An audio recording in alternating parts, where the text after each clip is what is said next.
নুন হলুদ মাখানো কাটা পোনাগুলো লাল লাল করে ভেজে নেব।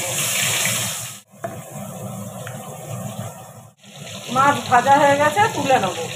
ওলটা কেটে ছোট ছোট টুকরো করে নেব। জিরে, তেজপাতা, শুকনো লঙ্কা ফোড়ন দিলাম। এবার টুকরো করা ওল দিয়ে দিলাম, নুন দিলাম, হলুদ দিলাম। ওলটাকে একটু ভেজে নেব।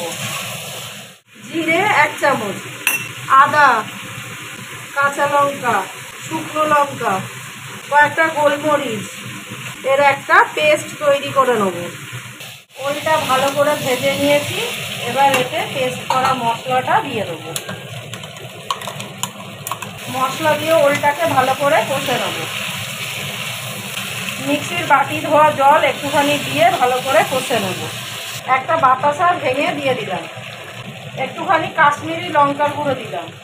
ওলটা ভালো করে কষা হয়ে গেছে, এবার এতে গরম জল দিয়ে দেবো। একটু ঢাকা দিয়ে সেদ্ধ করে নেব। ওলটা সেদ্ধ হয়ে গেছে, এবার ভেজে রাখা মাছগুলো এতে দিয়ে দেবো। 2 মিনিট একটু ফুটিয়ে নেব। ওপর থেকে একটুখানি গরম মশলার গুঁড়ো দিয়ে দিলাম। তৈরি করে নিলাম ওল দিয়ে কাটা পোনা। এবার তরকারিটা নামিয়ে নেব। নতুন বন্ধুদের সাবস্ক্রাইব করার জন্য অনুরোধ রইল।